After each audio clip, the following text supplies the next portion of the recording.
mba fantatrao ve fa harena ny fahalalana?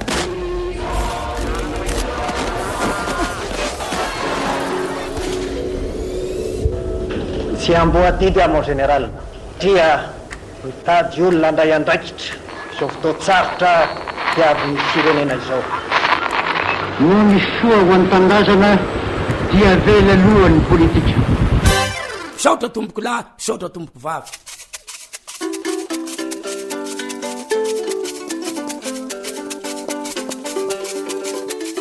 Miarahaba ny mpihaino sy mpanaraka ny radio Soa i Madagasikara. Afaliana ho an'ny tompon'andraikitra eto amin'ny radio Soa i Madagasikara ny mampafantatra antsika fa manomboka izao dia hisy ny fandaharana vaovao izay nampitondraina ny lohateny hoe mba fantatrao ve, izay arahintsika eto amin'ny radio Soa i Madagasikara.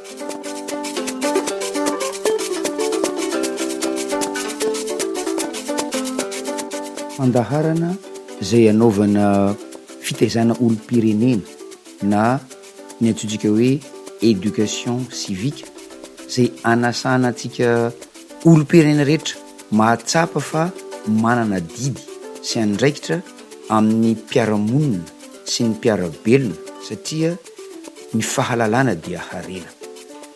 Harena izay tsy azo ny hafa angalarina na anaovana dika mitovy fa azo ampitaina sy zaraina amin'ny rehetra kosa.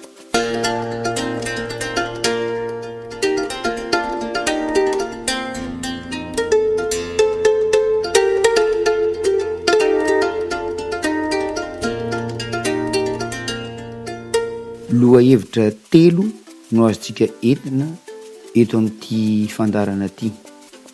Ny voalohany dia fampahafantarana ny zo sy ny adidy ho an'ny olom-pirenena. Ny faharoa dia fampahafantarana sy fizarana fahalalana sy traikefa. Ny fahatelo dia fanehoana fomba fijery.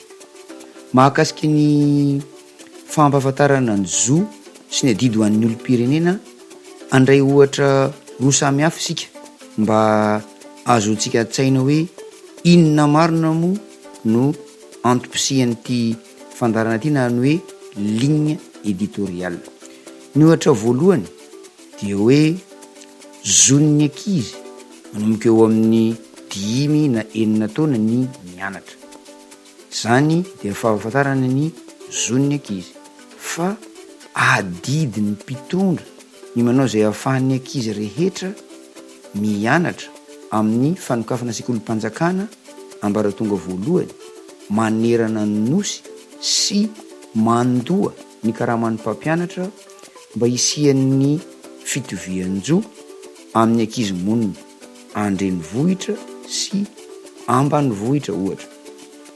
Eo anilan'izany nefa dia misy ihany koa ny adidy ny ray aman-dreny izay tokony hanao ny kopia nahaterahan'ny zanany satria ny kopia nahaterahana dia isan'ny antota taratasy ilaina amin'ny fisoratana anarana rehefa hiditra hianatra ireny zanantsika ireny.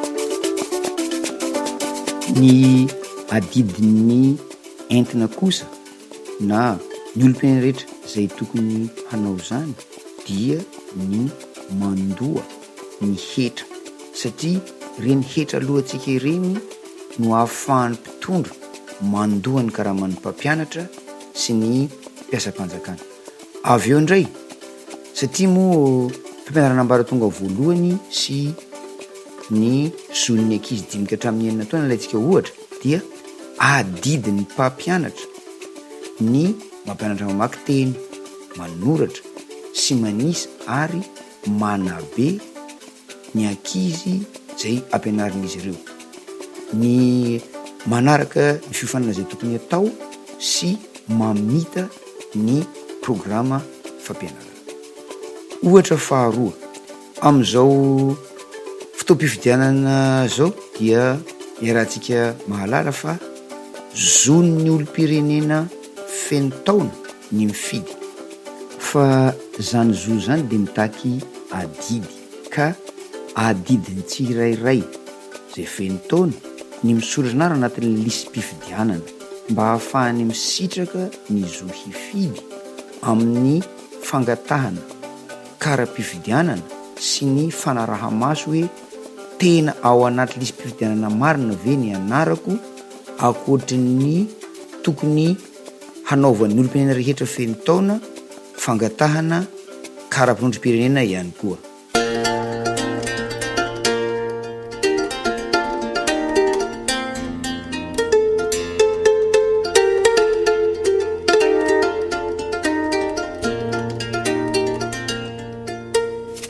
Ny lohahevitra faharoa zay azotsika entina eto amin'ity fandarana ity dia ny fampahafantarana sy fizarana fahalana sy traikefa.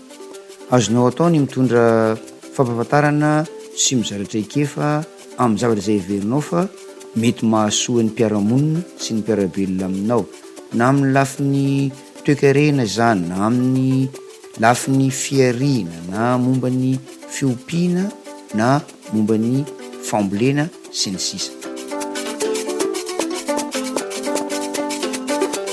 Ny lohahevitra fahatelo dia fanehoana fomba fijery. Azo atao ary tena azo atao ny manao fanehoan-kevitra sy mizara fomba fijery, zany hoe manome avis personnel amin'izay zavatra heverinao fa mahasoa ny firenena sy ny fiarahamonina. Fa ny tsy azo atao kosa dia ny miteny ratsy olona, ny milaza zavatra tsy marina, ny manimbazimba ny finoan'ny hafa, ny mihantsy ady na ny mampirisika ho amin'ny fanonganam-panjakana sy izay rehetra feran'ny lalàna mifehy ny hainao aman-jery. Satria ny radio Soy Madagasikara dia radio en ligne aza dia misy lalàna mifehy azy.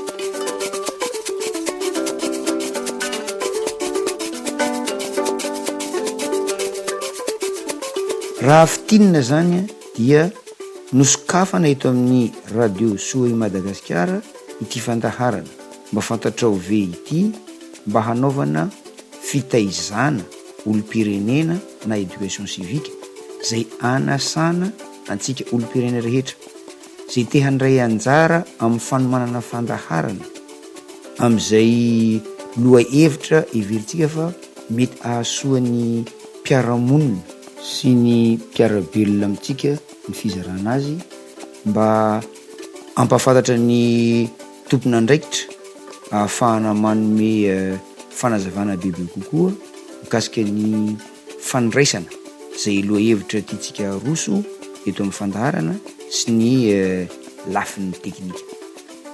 Ny lohahevitra telo azontsika entina eto amin'ny fandaharana araka ny voalaza teo dia fampahafantarana ny zo sy ny adidin'ny olom-pirenena, fampahafantarana sy fizarana fahalalana sy traikefa ary fanehoana fomba fijery. Izay sy zay no azo ambara mahakasika ny fampahafantarana ny fisian'ity fandaharana vaovao zay nampinaina ny lohateny hoe mba fantatrao ve ity ko dia tsoranao naharitra ny aino hatramin'ny farany. Mirary fahasalamana ary manasanao sahady anaraka ny fandaharana manaraka. Veloma tompoko.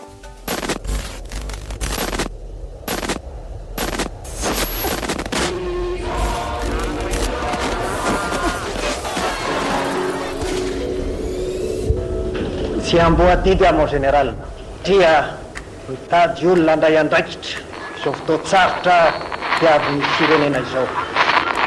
No misy soa ho an'ny tandazana dia vela alohan'ny politika. Saotra tomboko lahy, saotra tomboko vavy.